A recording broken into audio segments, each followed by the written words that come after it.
The following program is a PodcastOne.com production. From Hollywood, California, by way of the Broken Skull Ranch, this is the Steve Austin Show. Give me a hell yeah. Hell yeah. Now, here's Steve Austin.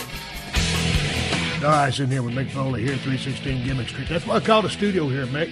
When you put it in your address on your little iPhone, 316 Gimmick Street, Mick shows right up. Right up. People all over the world can tell me, Steve, I keep putting 316 Gimmick Street in my iPhone. It says address does not exist. You know it does because you're right here in front of me.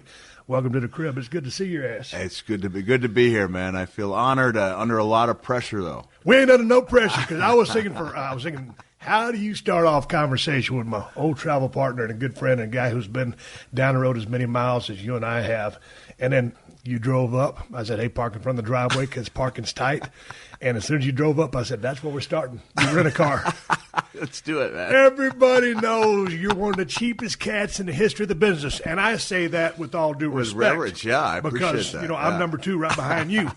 So you come cruising up in a brand new 2014 white Dodge Challenger. I said, damn, I thought you were going to stop, put some 24s on that. Pimpin' ain't easy. So what's the deal with the damn hellacious car? I'm glad to see you treating yourself with a little style. There was a defining moment in my life, and I don't swear much, right? We'll do whatever you want. I'm gonna drop one for you because you got it. This, and very seldom did I talk in first person either, right? Yeah. But I remember my third day in the company, WWE. I didn't have much of a relationship with Vince for a year or so, like, hello, Mr. McMahon, how are you doing? You called him Mr. McMahon? In the beginning, yeah. Gotcha. And then I went so many years calling him Vince that I remember going back. It took me years to figure out. And this is going all the way back to when Vince had the explosion where Mr. McMahon had died. And I wasn't happy about it. And at that time, I had the stroke to say something. Right. That stroke is long gone. But I went up to him and I said, Vince, I said, I got a call from a soldier who really was blown up, and he was worried about you. And I got a call from a little boy who really is dying, and he was worried about you. I said, this is an incredibly poor taste. And he goes, Mick, Vince McMahon didn't die. Mr. McMahon did. And I said, do you think our audience knows the difference? He goes, of course they do. And it was right then that I realized what he was talking about, like a year earlier when we're doing. It was a live backstage interview. Otherwise, he would have caught it. And I referred to him as Vince, and he said, "What did you call me?" I said, "Vince." Like I never knew where he was going with it, and where he was going with it was, he's Mr. McMahon, and I had no idea they were two separate people. Right. So yes, but going back to '96, I'm new in the company, and he comes up to talk to me. And he sees me putting something behind my back, like a little kid. He finally asked me, what do you have behind your back? I said, nothing. What do you have behind your back? And he pries out of my hand a book that says, America's Sleep Cheaps. Cheap Sleeps. How to stay around the country for less than $30 a night. Because that was prime on my mind. At that time, I didn't know how long my run was going to be. I had pretty good faith from a lot of experts. It wasn't going to be long at all, So I was saving every dime I could. And it finally got to a point where I was somewhere in West Virginia. I'm wrestling The Undertaker. I'm not on top, but I'm second from the top, And it comes time for me to find a place to sleep. And I paid $25 cash. No credit cards accepted. You have to go around. You smart marks out there, kiss ash. And I lay down in this bed. The bed just sags underneath my weight, $25 cash. And I just looked up at the ceiling, and I said out loud, I said, what are you doing here? You're Cactus fucking Jack. And I talked in first person, called myself by my gimmick name, and cursed out loud. I went over to the guy, and I told him that wasn't going to support my back. And I went in, and I got like a $50 room. I went from the 1-star, to the 2.5, 3-star level, and I realized, that man, maybe those glory days where we're tripling up in the lodge, they make for great stories, but I was going to have to invest in myself a little bit better. So although I would have loved to have shown up in a car that would have pleased you, first and foremost in my mind is comfort of the driver's seat. We were talking off air about the fact I went on a 15-date tour, 15 cities and 15 dates. Suicide run. 11 states, 92 hours of driving, and I need that good front seat. And if you're Cactus fucking Jack. I'm Cactus. I've already dropped my one F-bomb. I try to use one an hour when I do my show. And it's you take whatever's in the lot. If you're a national guy, you get your pick once you've got that. You're part of the club? Yeah. Like I'm on a Hertz #1 club. Yeah. And you have your pick of 7 or 8 things. They had an SUV. They had a couple other things. And the cars were too small. And I knew that Dodge had the prime. I got in a while ago to move it. You parked the wrong way on my driveway, so I got in, spun that thing around. That's the first time I've ever driven one of them Challenges. Pretty sweet ride. Yeah, very nice. You hauling ass? You got your thing buckled up? Yeah. Hey, you know what I saw? Yeah. Everybody, you got your iPhone. I saw your technology, and you and me go way back before cell phones were even around. Yeah. You got your road map over there. You don't just type in a destination on your iPhone. You got a physical road map. Yeah. The people listen to the Steve Austin shows. Some of you are so young that y'all don't know that a paper map actually exists. And you look on the highways and byways and shows you how to get places. Mick Foley, Cactus fucking Jack, has a real road map on his passenger seat.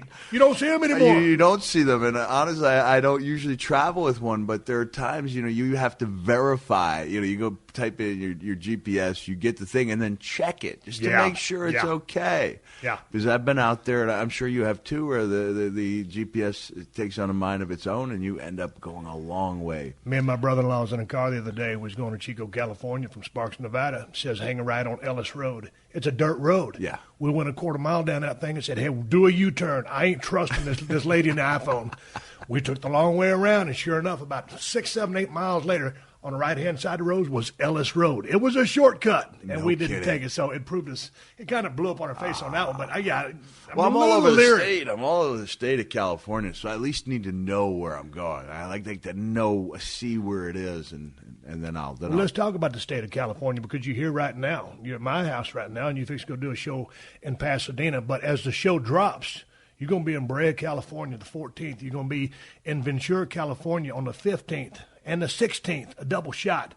31st of August, Denver, Colorado. 13th of September, Farmingdale, New York. 16th of September, Maple Ridge, B.C. 17th of September, Revelstoke, B.C. 18th of September, Vernon, B.C. 19th of September, Kamloops, B.C. 20th of September, Prince George, B.C. 21st, Grand Prairie, B.C. 23rd, Edmonton, Alberta. And then Lloydminster, Alberta on the 24th. And it goes on and on and on. All you got to do is go to realmickfoley.com to see where Jack is at, or if you want to go check out his show. My question to you is, dude, what are you doing? Are you stark raving crazy? You're supposed to be kicking it now. You worked your ass off. You beat up your body. Steel chairs to the head. You should be kicking back, picking your spots. You're hitting it hot and heavy. It's hard. The dates are coming in. I've been working on this for 5 years. I went from where I couldn't get anybody to go to the show. I mean, it was frustrating. I'd do a book signing, and I'd have a good line. I'd do a minor league baseball game, great line. And when I'd ask people, hey, you going to go to my show, I could tell people were lying to me about they were creating excuses not to go to the show because it doesn't seem to make sense. It seems like a giant leap when actually it's like a little sidestep. I'd look at guys and they go, really, you're doing, I never should have called it comedy. Should have gone with spoken word. Right. Should have coined a phrase like WWE did with So what is it? Is it comedy or spoken word? Just stories? It's a wrestling-centric storytelling show. That's hard to put on a marquee. Right. That are largely humorous, but don't have to be. Right. And I can make a point. I can get a little, and I make sure if I'm going to get sensitive or sentimental that I got something really shallow lined up, to dip my toe into. And I'll make points. I try to cover some serious territory, but I also what kind of serious territory? I mean, is there any life lessons in your act? Because, I mean, God dang, many times we've been around together. A lot of our friends that have died, drugs, bullshit, stuff like that. I mean, you got any life lessons in your shows? Man, one of the or are people not paying to see that? They want to just hear Mick Foley flap his gums. I used to say I want to make people think as much as I want to make them laugh. And then when I got a real look at the economy and how tough some people had it, I became a big believer in the power of the smile. Like, you know what?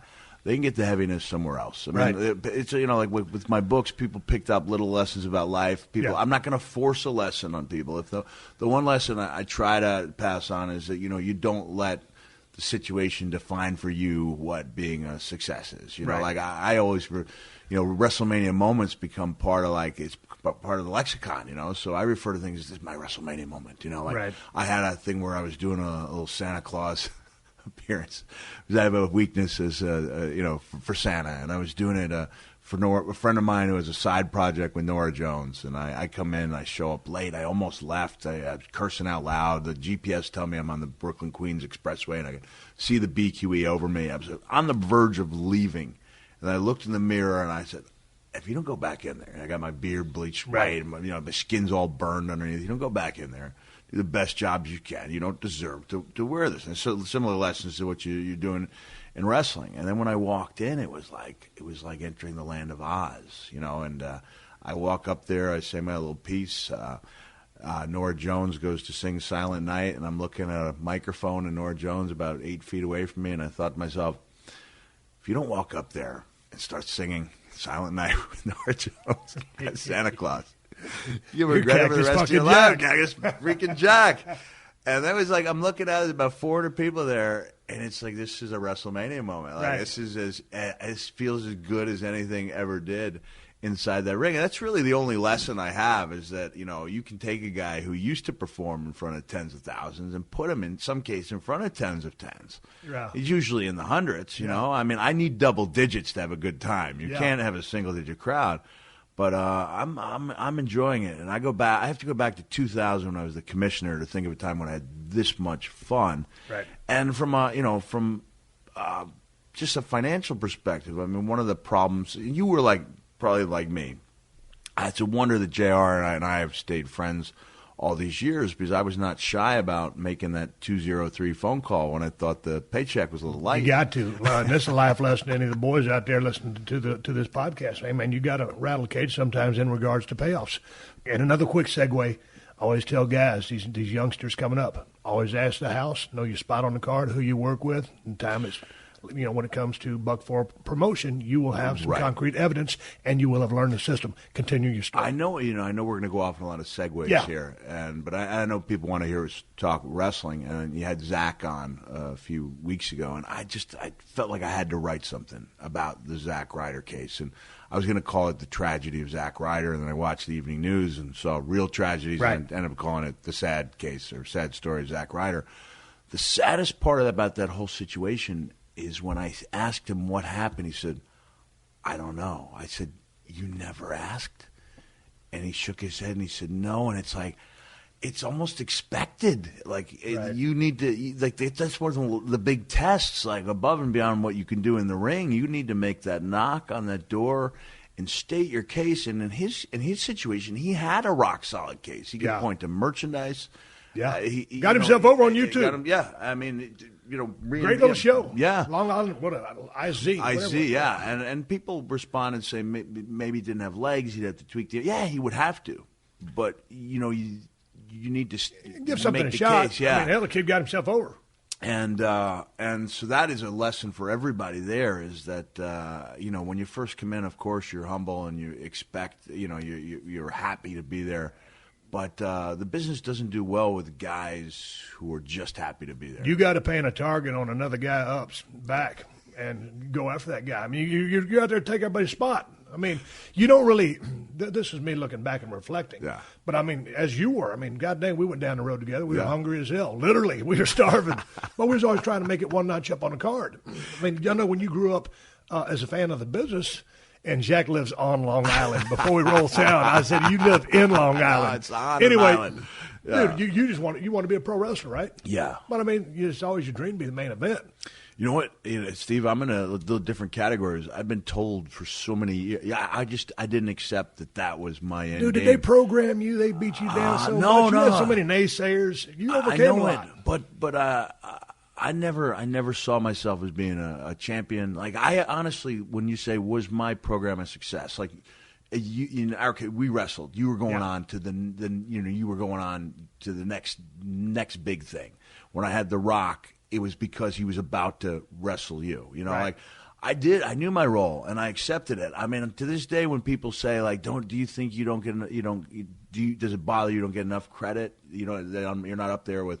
I think you do get plenty of credit. I do but you had your naysayers while you were in the trenches. Sure. Yeah. Oh, yeah. A lot of them. Yeah. Same. But the end game was making a contribution and then having the best possible match I could and then deciding whether or not the guy that I worked the program with was worth more to the company. Right. I honestly saw myself as a role player up until 90, until I got to WWE and saw 96. All right, I can compete with the big boys. I remember taking that plane ride for my first tryout, and I was a little bit intimidated, and I had to sit back and think, wait a second, I've wrestled with about 2/3 of these guys. Right. I'm going in to do business with The Undertaker, but deep down he's the same guy I rode with 6 years ago. Like, it hasn't changed that much. And I had that level of pep talk to myself. It's an intimidating situation. So then tell me these phone calls you would have with Jim Ross, because you're I changed my tune. Yeah, you must be vociferously. Hell, I used a big word. He used lexicon. I come back with vociferously. This is a wrestling podcast. There's some dumb bitches out there thinking, what the fuck are they talking about? I thought they were going to talk about steel chairs. To this day, I can't say the word trepidatious without thinking of you. That was like, Pat, why are you being so trepidatious?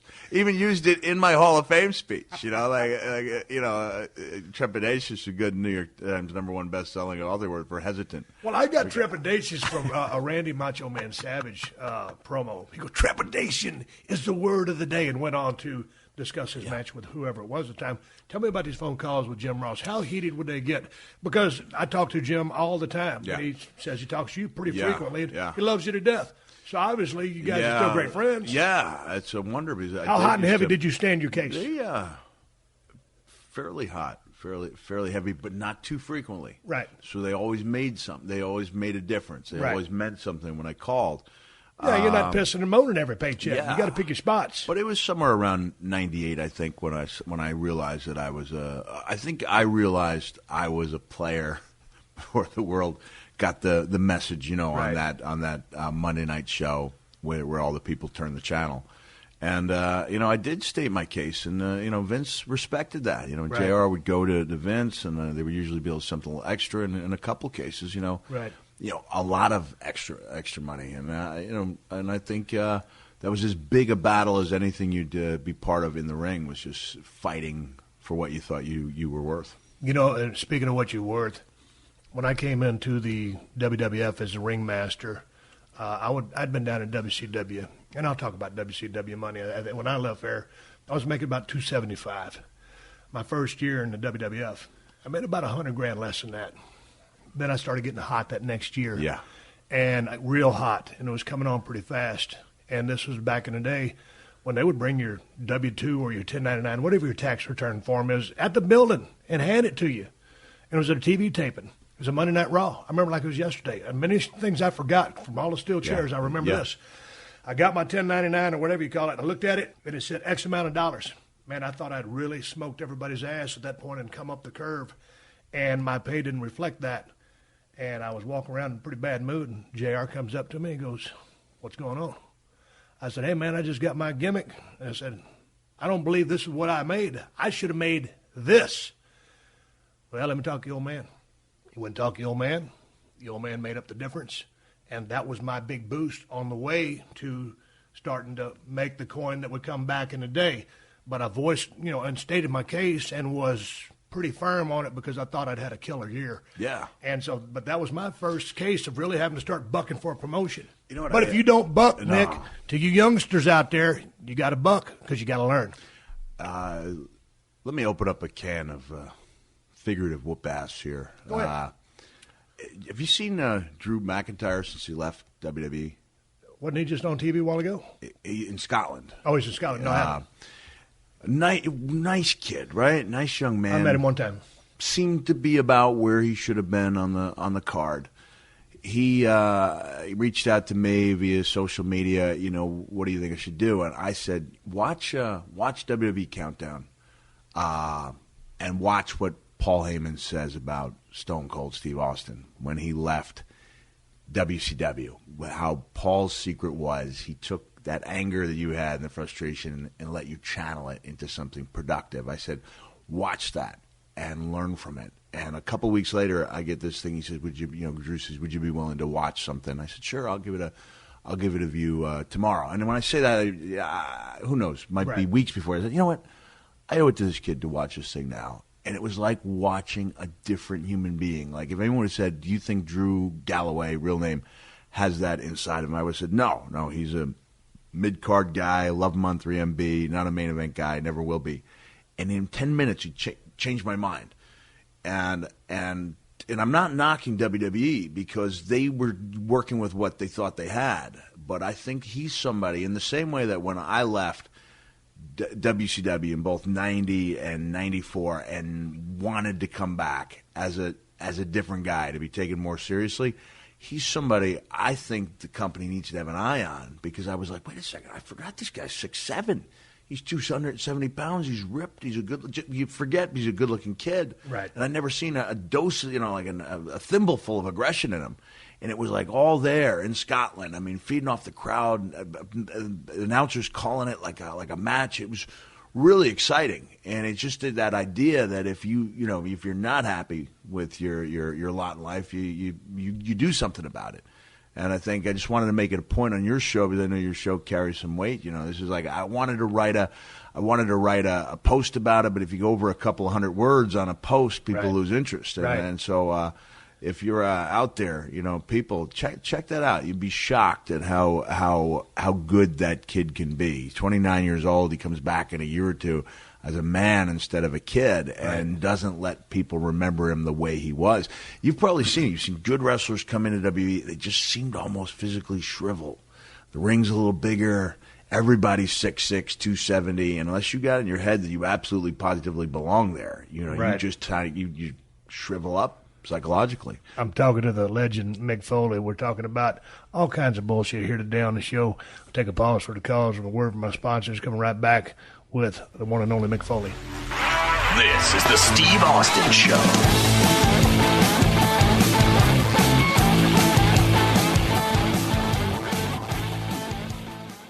Hey, it's Adam Carolla from the Adam Carolla Show. BetOnline is the world's most trusted betting platform and your number one source for online betting. From the earliest odds to in-game live betting, BetOnline provides you with all the action and the ability to watch and bet on games as they happen, with the largest selection of odds on everything from football, NBA, college basketball as well. BetOnline has NHL, MMA, and championship boxing, all your betting needs in one place. Head to BetOnline today to get in on the action with America's most trusted site for online wagering. So have some fun. Make these games and these events and these combat sports a little more interesting with BetOnline. BetOnline. The game starts here. Steve Austin, Unleashed. All right, coming back with Mick Foley. And we're talking about your show, and it's basically about a good time. Same thing with my podcast, man. My job here, I feel, is just to entertain people. I mean, and it's about nothing. It's almost like a Seinfeld show. It's a poor man's Seinfeld. And I say that with great respect to Jerry Seinfeld. I'm not trying to put my name and his in the same paragraph conversation, nothing. But so people want to hear us talk about wrestling. Let's talk about it. Your physicality throughout your career was off the charts, extremely high threshold for pain. All the bumps that you took, probably you paying the price for them now. Yeah, definitely. How you feeling? It's been a tough couple of years, honestly. It really has. We didn't know nearly as much as we did about concussions, first of all. And I thought a concussion was something that knocked you out, had you throwing up, and so I guessed I'd had 6. And then we come to find out that it's not just the major blows, it's those cumulative blows, including body blows. Who would have known? Yeah. Like, who would have ever guessed that a backdrop on the floor, say, can you imagine a neurologist, orthopedic guy looking at a backdrop on a concrete floor in slow motion, what that does to your body? And you think about it. I mean, I remember wrestling you at house shows, backdropping you, number one guy in the business, and you're taking backdrops in the concrete at house shows because you were doing what you thought you had to do to pop that crowd. In retrospect, maybe some of those decisions weren't that sound, especially post 2004. Is that when it started catching up to you?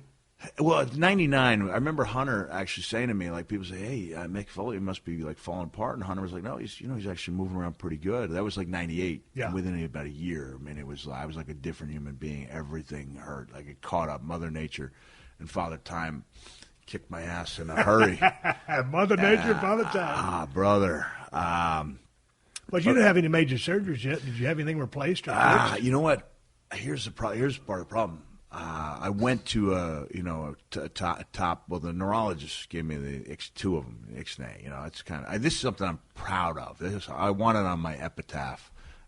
When Dr. Cantu from the Boston Center for Traumatic Encephalopathy told me in no uncertain terms that I could never go in the ring again. I looked at one of the top neurologists right in the eye and I said, I can work an entire match around my left knee. That's a great wrestler line, right? Yeah. Like I can work an entire match around my left knee, and he looked at me and said, Mr. Foley, when you were in my office 2 weeks earlier, you struck me as a bright young man. He said, I've been doing a little reading. He said, you got a lot going on. He goes, if you think you can find another neurologist to clear you, that's up to you. But I'm telling you, as a neurologist, you should never be in the ring again. And it was like an enormous weight was off my shoulders. It really was. You know. How so? Because someone gives you a reason to walk away? The ball was right. taken out of my court. It's right. almost like a boxing match where the guy throws in the white, the white towel. They did it for you. Yeah. And I had that talk with Edge 6 weeks later. You know, I was driving through the mountains of North Carolina. I was like, hey, Edge lives somewhere around here. Gave him a call, and he was like at total peace with that decision because he realized coming back means risking paralysis. It's not a matter of guts. You can't do it. And I think guys like us, you need that guy telling you can't do it because otherwise you will be sitting there. And I probably could have had a good match with Dean Ambrose. Right.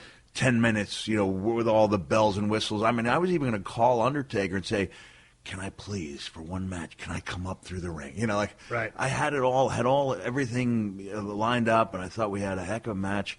So it was easier for me to have the ball taken out of my hands and kind of walk over to that bench and sit down. When I was in Seattle, WrestleMania 19, man, I was drinking a little bit, living too fast. I've told the story too many times. I won't tell it again.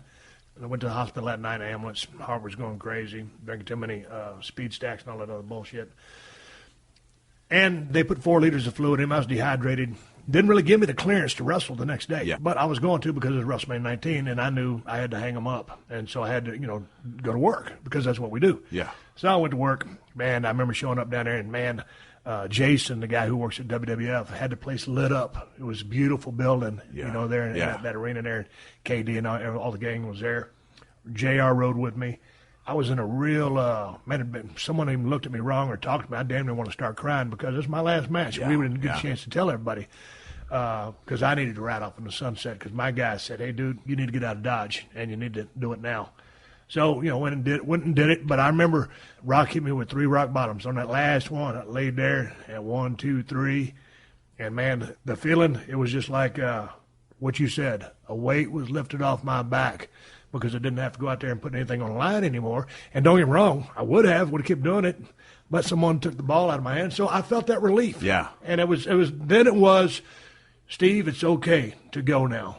Because the doctor said, hey, you need to get your ass out of here. Yeah. So I felt like that. I felt relieved. And now when I look back, I'm, 12, 13 years removed. And I think if I never would have had the neck issues, I probably could have made at least another good 5, 6. I was a pretty physical bumper. Yeah. Not crazy bumps like you, but a snapback bumper. But now when I look back, I think had I stayed in the business, because I feel pretty decent right now, but there's days I feel like shit. I think I would feel more like shit had I got that extra 5 or 6. So I'm probably cool. Well, I am cool because I got all the business out of my system. Yeah. With riding off to the sunset when I did. I had the sunset exit in 2000, and I had the sunset exit in 2004, and I had it in 2006. It was just I couldn't. It was like, who knew the economy was going to fall apart? Wait a second. So not only is the money I saved not going to, it's losing money, and there was this sense that I'd just written a second novel, which the world did not exactly, line up to buy. And I was like, I can make as much money for a comeback match with Carlito. There was still a market for a Mick Foley match. You know, and like even if it wasn't a main event match, it was still something there, and I kept going to that well. And you know, man, if I could have taken an eraser and rewritten history, anything post 2006 would have been off the record for sure. So what about all this stuff with Christopher Nowinski, the Brain Institute, whatever it's called? I say that with respect. I just don't know what it's called. Boston Center for Traumatic Encephalopathy. Have you been there? I just say that continuously because if I can continue to say it correctly, I know.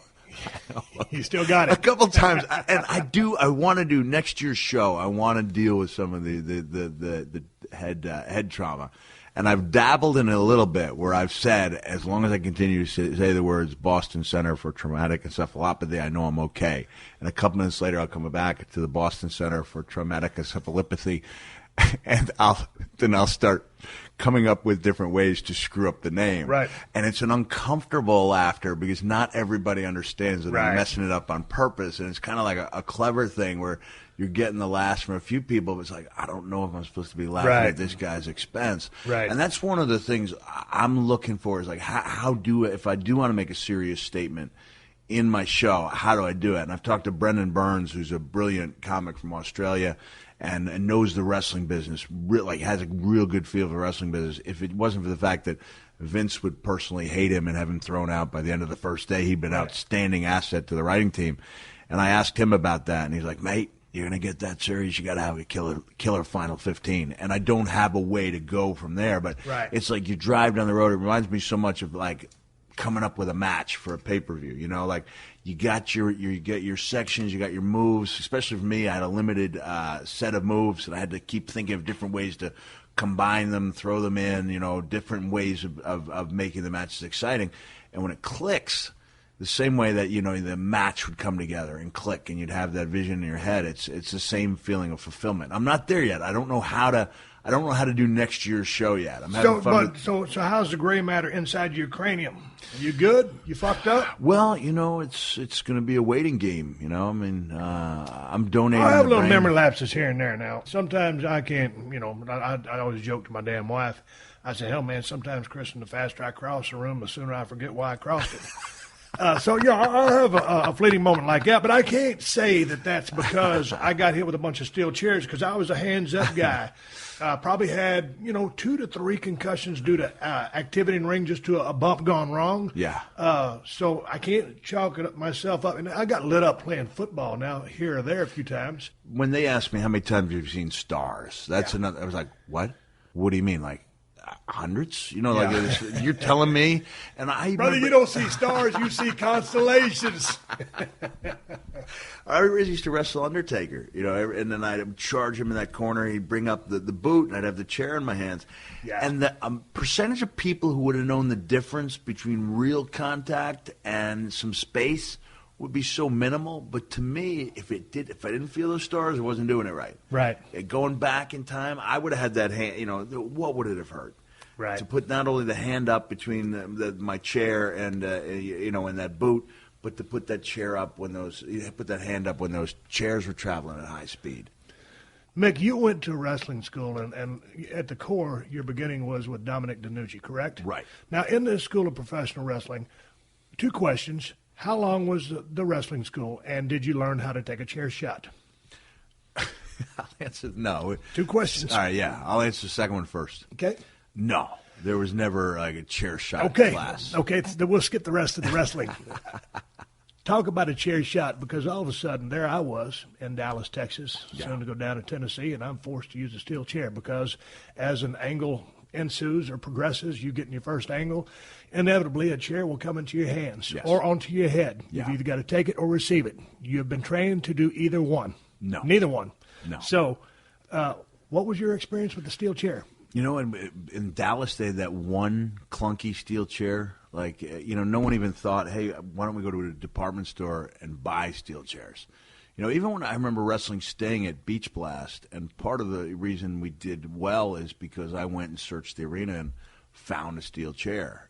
Sid had a match earlier on. They went to use a chair, and they had that horrible cushion chair with the hinges that looks awful. Yeah. It doesn't because sound it looks to the crowd like, first of all, those chairs are heavy. They hurt your vertebral structure. But to the crowd, because they have a pad on them, that doesn't hurt all of a sudden. Yeah. So then you have to go to the core steel chair. Exactly. And the one we had in Dallas was awkward, had rust all over it. Piece of shit. And one of the first times I took a chair, I broke my thumb, putting my hand up. And the lesson I took from that was my head was harder than my thumb. Wrong lesson. Yeah. But also keep in mind that at that time, you were working a gimmick, and you were working a character.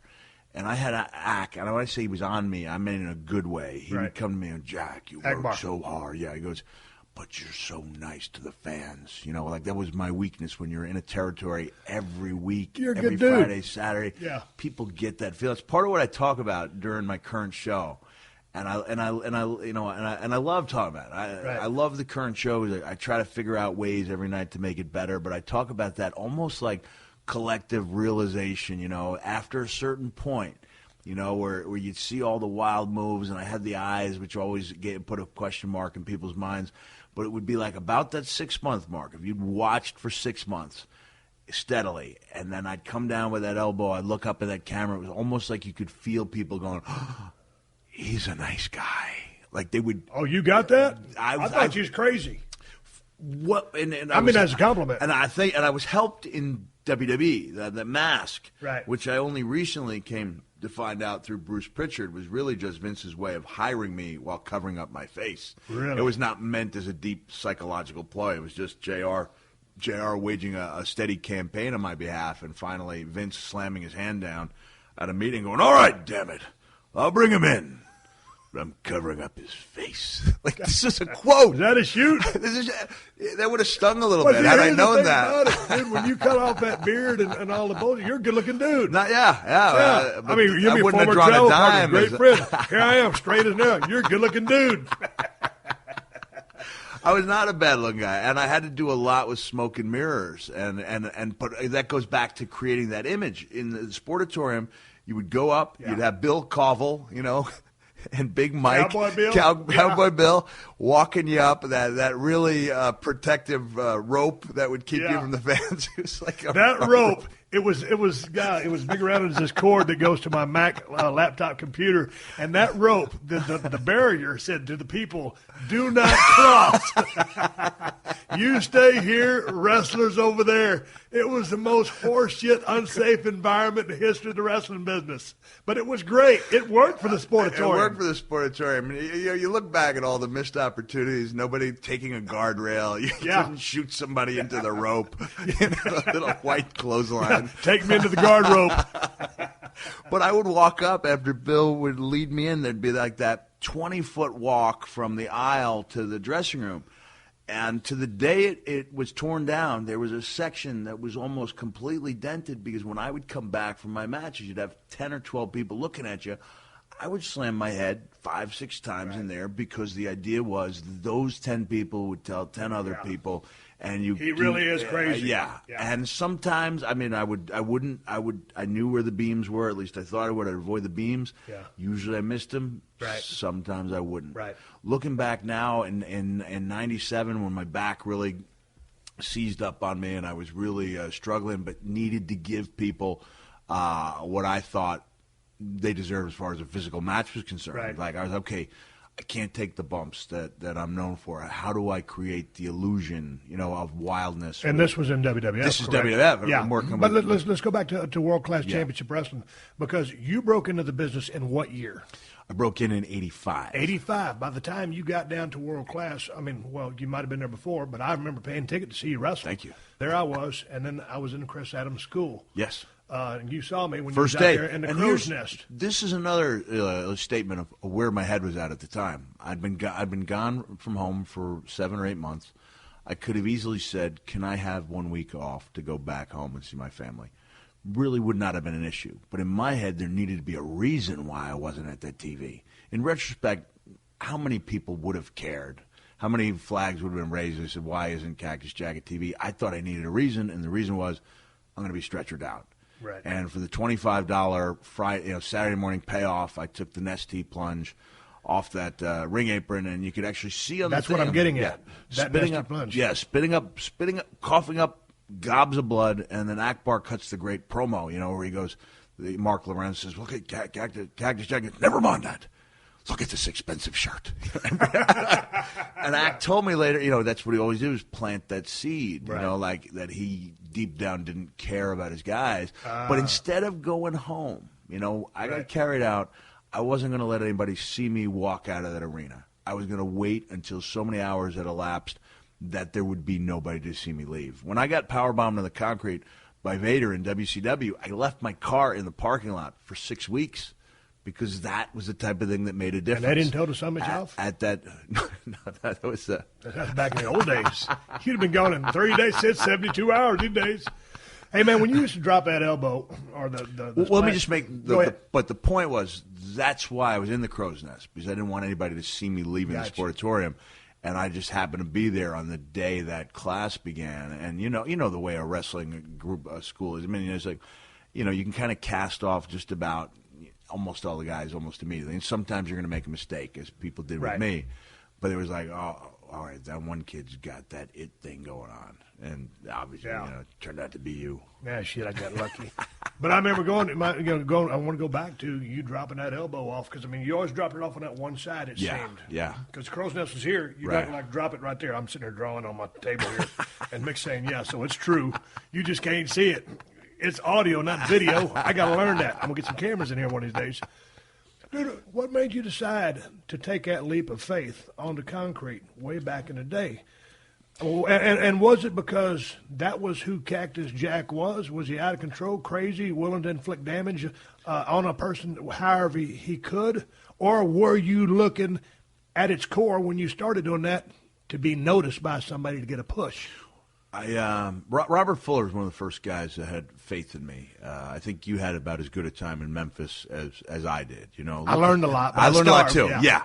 I didn't like it. I've since made peace with Randy Hales. Randy brought me and my family to the circus. I realized a valuable learning experience. You go in, you don't know who your opponent is until you get, you see your name on the chalkboard. Right. You walk out there, you haven't seen the guy, haven't talked to him, you're putting a match together.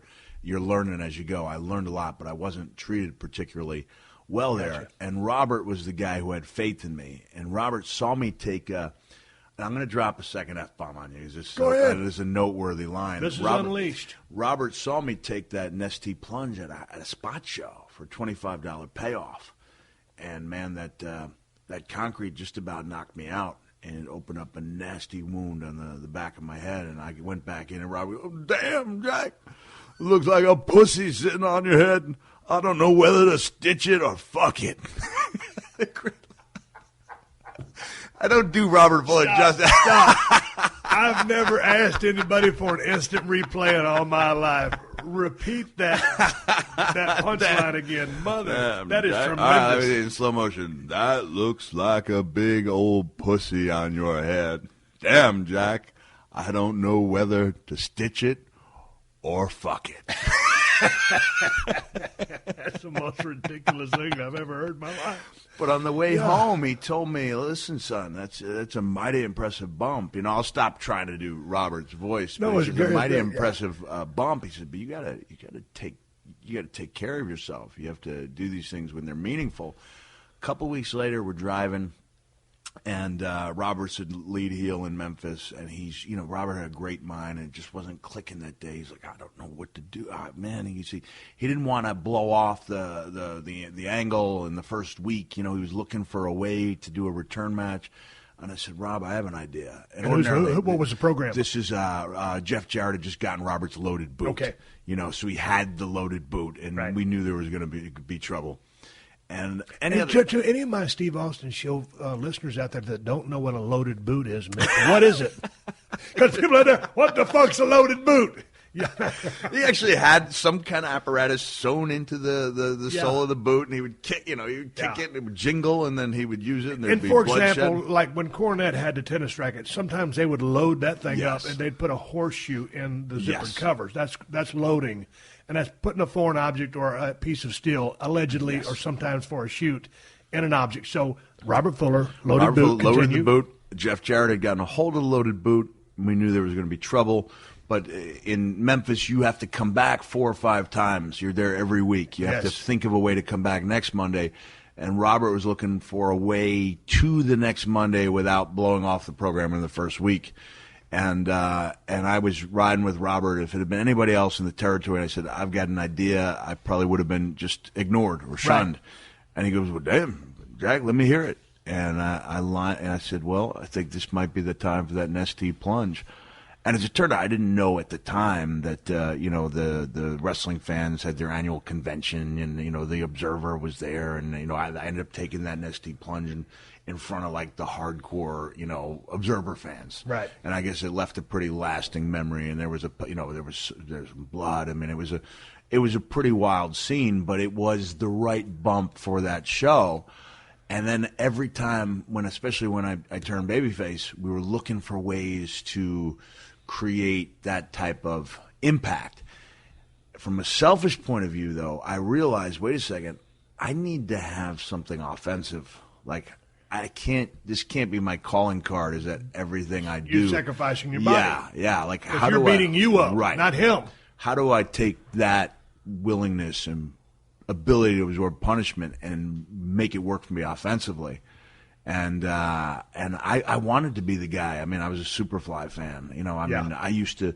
One of my firmest memories in college is I was looking out at this house. I was at a party, a sophomore in college, right before a couple months before I ended up meeting DiNucci. And I was like just looking at the house next door. A guy comes over to me, a good friend of mine. He goes, "What are you looking at?" And I said, "Do you think if I dove off the top of that roof, would that garbage can break my fall?" Like, I always wanted, I needed to know there was something. I was big, like, would that break my fall? All right, if I dive off of this sand dune with the waves coming out with those 3 inches, would that break my fall? Right. I wanted to be a Superfly guy. I couldn't, because I couldn't balance on the top rope. And you couldn't do anything as good as Jimmy did. I'm a firm believer, why be the second best at something? I was just talking today on the hip-hop station at Sirius about you're a big hip-hop guy. It was a perfect fit. It was not likely to draw a single fan to one of my shows. But I was asked about the evolution. Just hear me out here for a second. Yeah. The evolution of mankind and the fact that it was actually the cell match that made me see, wait, I got to find a different way to connect with people. And you may not want to take credit for this, but when your character just skyrocketed, there were like 6 or 7 like Steve Austin lights, like guys saying, I'm going to, and people, whether they knew it or not, were trying to be like you and not being successful at it. And I was a big believer. I'm not going to be the 7th best Stone Cold. There's an open market there for like the nerd fans, and I need to find a way to make some people laugh to make that connection. So I went in that direction. But going back to the elbow, that was my way of finding, taking the talent that I did have for taking some wild chances and making it work for me as an offensive move. But a question, and before I ask you the question, when I'm talking about loaded objects, one of my favorites, Mid-South Wrestling, Bill Watts, the loaded Gucci bag. Missy Hyatt would whop Dark Journey with that loaded Gucci bag. I mean, that was one of the damnedest loaded gimmicks of all time, Missy Hyatt's loaded Gucci bag. If you hadn't seen it, go back and Google Mid-South on YouTube. Talking to the legend Mick Foley, we're talking about all kinds of bullshit here today on the show. I'll take a pause for the calls and a word from my sponsors. Coming right back with the one and only Mick Foley. A true crime podcast. It got me upset because this is someone's kid, and someone knows she's gone. That takes a different approach. It was shocking for something like this to happen in our little town. Focusing on the communities affected by life-shattering crimes. It made news throughout the entire region that these 2 people had been shot while they slept in such a safe community. To give a new perspective on the devastation crimes can cause. It was shocking for something like this to happen in our little town. Featuring cases from quiet towns to bustling cities and interviewing the people closest to the case. My first thought was that it's an unusual location for us to have a homicide. Listen to the true crime podcast City Confidential and step beyond the yellow tape to learn just how far a crime can reach. There are certain cases in the history of Boston that I think sort of define the city. I think this is one of them. New episodes of the City Confidential podcast are available every Thursday, available wherever you get your podcasts. All right, coming back with Mick Foley. My question to you is, Mick, when you did that, what do you call it? The fallback? The Nestea plunge. Okay. Yeah. My question for you, Mick, is when you took the Nestea plunge to help preserve that angle so that you didn't have to blow it off that night, and so that it was so, satisfactory, a feeling of accomplishment. Yeah. Did you become addicted to that and say, hey, I got to do this more? Because I know you're just talking about moving to the future. You need to use it on the offensive front. But did you become almost a thrill seeker or a pain seeker in wanting to take the bumps you did? I was pretty realistic. I mean, I didn't know the long-term ramifications. Right. I didn't know, for example. Let me ask you this first. How far down the road were you looking in your career? Because I didn't look down the road, man. I was living for the here and the now and waking up the next morning. Steve, even in Dallas, I gave myself till I was 26. I'd like to think I would have had the strength of character to admit that gig was up. If I was 26, I wasn't making a decent living. Livable apartments, car. Were you married in Dallas? No, I wasn't. Okay. I wasn't married. And I would go down to the TV studio in Las Colinas twice a week, and I would watch Video Bob Von Gursky put the show together. And it's funny, if people go back and watch the old World Class show, I would do several of the voiceovers. I produced a couple of the videos. Really? I was pretty hands-on. There was even a time when Bob wanted to take a vacation. They were going to put me in charge of directing the show because I had the background in college. I was always fascinated. I was considered a pain in the neck by some people because I was walking around saying, can you get this camera shot coming from a low, the camera, here's the elbow, and I realize this is my bread and butter. And at that time, it was the 13 to 14 foot, length, back when I had a little spring in my legs. Yeah. And even then, there was very little. But I realized. But you were already looking to the people with the camera to help you look more like a superstar. So if people go home and they watch that Nestea plunge with Mil Mascaras, it's a hell of a bump. But Jackie Crockett had the perfect camera shot, and as I hit, he shook that camera. Right. And like I said, when I got to WWE, there was just a little bit of feeling, when I would walk through, hey, this is what I'm trying to do, this is what I'm trying to accomplish. And now the producers are up there. What are you trying to do? What are you trying to accomplish? How can we do this? And I hadn't seen my match with the Big Show in the Boiler Room in years. My son Huey is such a fan. I don't, as a habit, go back and watch my old things. Me neither. But I remember Kevin remarking he liked the way. The knock on me, from people who were not Mick Foley guys, for lack of a better word, they're just a big bump guy. But I always wanted there to be a story, and I remember Kevin Dunn really heaping praise on me, after that match when I was clearly way past my physical prime and I was just about to go out for some fairly extensive knee surgery. We told a heck of a story, complete with, as I made it to that wall, I made sure, with the palm all bloody, that I had that palm print and smear, he was going to leave an impression. So I was real big believer in thinking visually way back. I think before most people, before it entered most people's minds. You brought up a name there, Mil Mascaras. There's a story there. Were you a Mil Mascaras fan? I did not enjoy working with Mel, and I know Alberto's his nephew. I recognize he's a legend who drew money everywhere that he went, but he wasn't interested in doing business that night. And I tried to remember the way. So what was the story? This was it a pay-per-view? It was a Clash of the Champions. And so you're going to work with Mil Mascaras. I'm going to work with Mil. What's his beef with you? No beef, but WCW were sometimes we were not big picture thinkers. Correct. We were in Corpus Christi. And the small picture is, let's get a pop from the Latino audience. Bigger picture is, here's a full-time guy. Why are we having – he's got some promise. He's a guy we want to use. Why are we having him lose on national TV in the Clash to a guy who won't be here ever again? And I was set to – Mil was late, missed his flight, set to wrestle Rick Fargo, actually pick up a victory on Clash of the Champions. And then, Mil came in, I'd say 20, 25 minutes before the match. And it was just a series of arm drags. I managed to get that last, that one move. And I just wanted to kick out. and I caught flack, from the powers that be. You were not kicking out under, and I wanted that image. And I didn't get it, but what I did have was Jim Ross and Jim Cornette making me look like the superstar that Mill didn't, right. I mean, as great as JR's, God is my witness, broken in half, not far behind it, and much less heralded was Cactus Jack is dead. Jimmy had that high voice. Yeah. It wasn't a perfect TV voice, but you go back, he was quick. Yeah. He knew his wrestling. He got people over, and I liked people who put the product before themselves, even if they had a larger-than-life personality. And there were a lot of guys who spring to mind. Cornette was one of them. Michael Hayes, I thought, was very unheralded as an announcer, as was Kevin Sullivan, who, even though these guys were gimmick guys, right. would go out of their way to put the guys in the ring over, which right. I tried to keep in mind when I had my short stint behind the microphone. So where did the Cactus Jack gimmick come from? Cactus Jack was Who was he? He was Cactus Jack was my generic gimmick that I was only going to do long enough to become Dude Love. Dude, you was born in Indiana. You grew up on Long Island. How in the hell did you come up with Cactus Jack?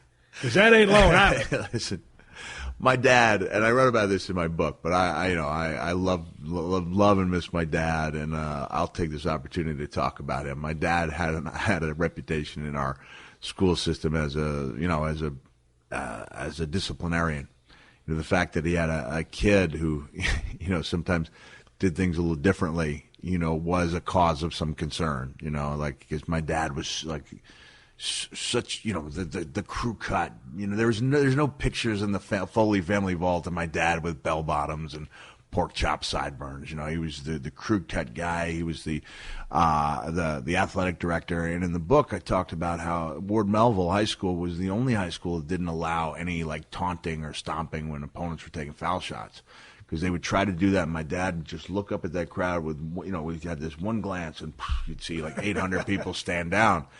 And Cactus Jack was just that name that I came up with for my dad when we were playing. It wasn't an internet wrestling game. It was the magazine wrestling game. You could send away, you cut something out from the Bill Apter magazine, and then 3 months later you got this little board game. And there would be characters that you knew were supposed to emulate WWE, WWF guys. The characters that were supposed to, the Dusty Rhodes character, a very similar name. And then there were some spaces you could fill in your own names. And I was Big Train Foley. That's who I thought I was going to be. And my dad was Cactus Jack. Yeah. And so later on, as months passed, and I created this Dude Love persona for myself, which really was a wig, an orange headband, and a pajama top that somehow made me feel cool. I would put it on, I would go out at night, and I would have confidence that I did not have without it, which sounds absolutely ridiculous. But I was smoother, I could talk with women in a way I never could as Mickey Foley. Mickey Foley.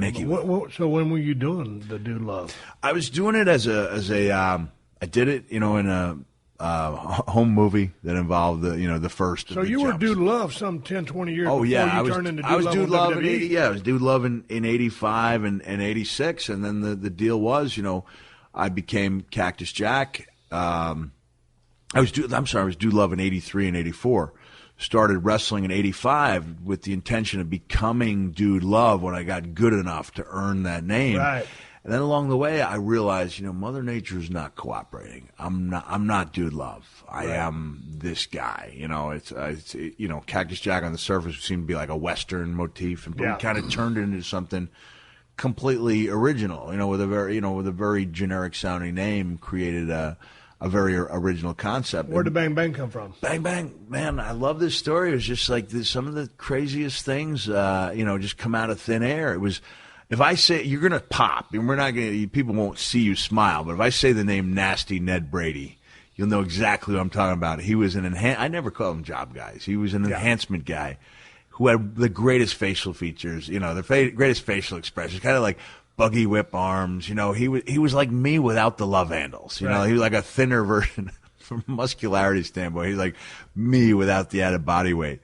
And he sold things magnificently. And at the third or fourth week, I guess, it was November of '89. I'd been turning on my partners for 3, 4, 5 weeks. It was starting to catch on. Like, people were actually looking forward to these tag team contests that I would lose or my partner would lose, and I would then turn on that partner with the elbow, and then put him out 12, 13 feet. Boom, here we go.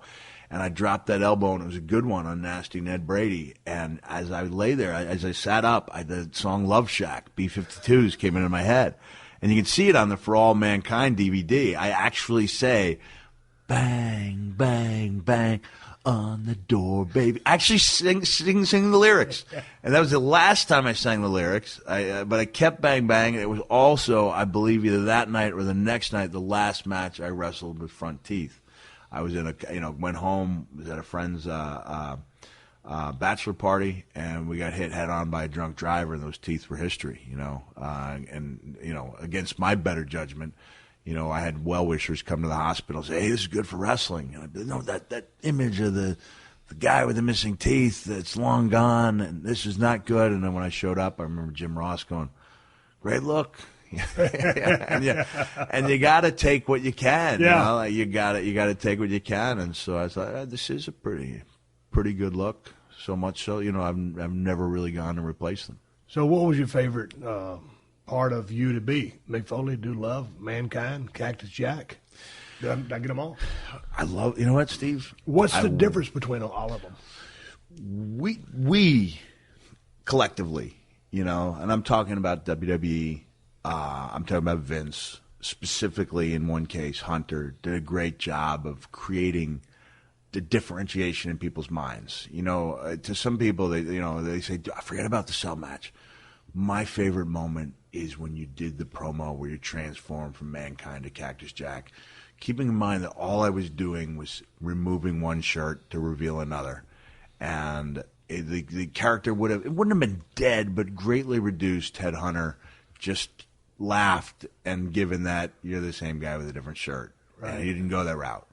He put it over like he was seeing a ghost, like a larger-than-life superhero. I'm getting goosebumps talking about it, And it was one of those, great moments, like a do-or-die moment. This guy either means something or he doesn't. And fortunately, But you saw that. Yeah, I saw it. It meant something. And quite honestly, you go back, and if you're looking for that mythical Cactus Jack, like, he's there in spots, there's certain matches where I was as good as Hunter was making me out to be, but I think WWE did a very good job of creating this mythical character from a guy who was a very good performer, but not mythical by any means. So then, which one of those guys was your favorite to be? Which one of those guys was your favorite to work? Or which one of those guys was easiest to work? The closest to my heart was the Commissioner in 2000. Yeah. Where I completely changed courses. And I said, I went home. I did believe I was retired, and I went to Hershey Park, and I traded out a 20-minute Q&A in the park for like the run of the place for 4 days, meals included. So I made out pretty well in that deal, and I had one of those little shaving kits, the head shaver. I went home and I went back to the room, shaved off all my hair, which had been a trademark, had been long since '85. And my son Dewey was there. He thought it looked cool, so I shaved his head too. We got some great photos of us going down the log flume with no hair, and that was my signal to myself. I would never do anything in the public eye ever again. That was dead set, never. And it was 2 days later. I get a phone call. I get home and I get a phone call. Hey pal, how'd you like to be the Commissioner? And I was like, all right, and I showed up, and and somebody that "Hey pal" was the famous Vince McMahon phone call voice, which is either the best phone call you could ever take, or a bunch of hassle. And it was that same "Hey pal." It was like at 7 a.m. He's so charismatic, and he's good on the phone. Hey pal, but 7 a.m. like the hey, guy pal. Never sleeps. Yeah, anyway, got an idea for you. How'd you like to be Dude Love? And I went, like once. He said that to you? He said that to me on the phone. They came up with Dude Love? No. What it was, and this, I remember this. You already been Dude Love. This is, you said this to me, and this is one of the things I talk about during the current show, because I love the idea that I can take people back and go into Mankind and give them that feeling of being that 97 Mankind by taking them back to the interview segment. Right? Dustin Rhodes had just done what was at the time really groundbreaking interview where he said, I'm Dustin Runnels, I'm the son of a famous wrestler, talking about living in his dad's shadow. Yes. He referred to it as his character, or I don't think it's his gimmick, but his character. And WWE wanted to do the same thing with me as Mankind, because Vince had come to realize that I had a more interesting real-life story than the fictional one we created as Mankind. And it was one of those things, again, where you have to have a feel for your character. You got to fight what you think is right. And they wanted me to go out and talk to the fans just as I'm talking to you and say, my name is Mick Foley. I used to be Cactus Jack. I've been wearing this mask. And I said, man, I got a lot of time and effort tied up in this character, and I proposed that we go out unscripted. Jim Ross pulled it off. Probably nobody else could have, and for years I considered it to be one of the top 2 or 3 things I'd ever done in the business. I said, what if JR asks me questions? I will answer them with 100% honesty, but I'll do it in character. And you probably heard this as well. I remember Al Snow telling me that the first day I was in WWE, that you couldn't really become a top guy until Vince personally became a fan. And up until that night in 97, that wasn't the case. Like, I was used good, I'd been on top of a couple of pay-per-views. I think if you'd ask Vince deep down, are you a fan of this guy? He would have been on the border.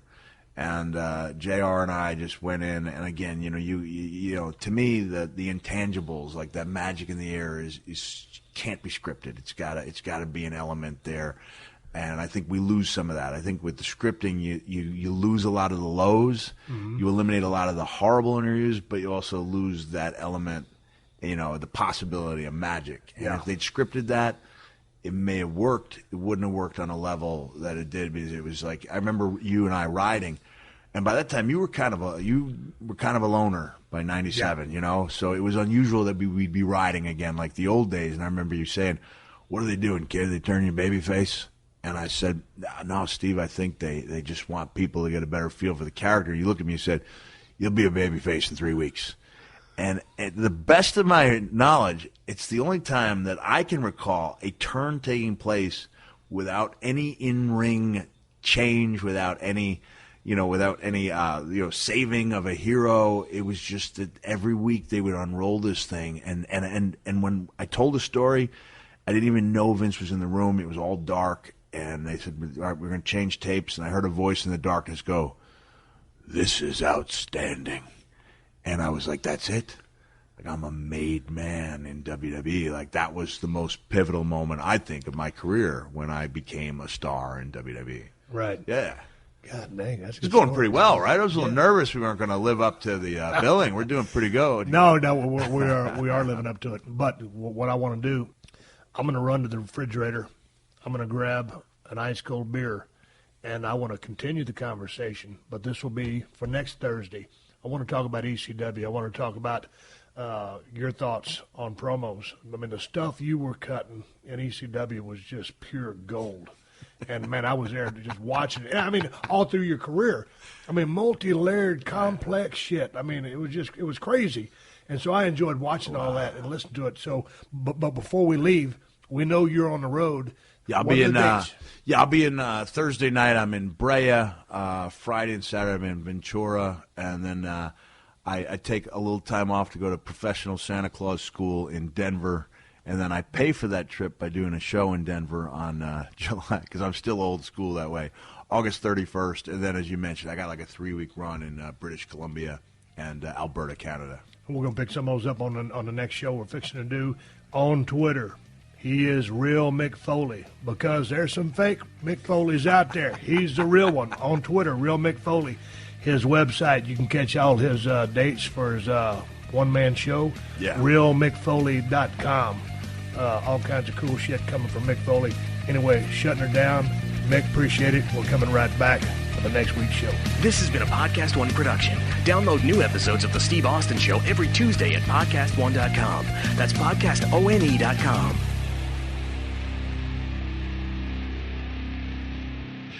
Pluto TV is the place for movie fans like me. And TV fans like me. They've got something for everyone, and it's totally free. You can binge laugh-out-loud sitcoms like Frasier. And rewatch cult classics like Higher Learning.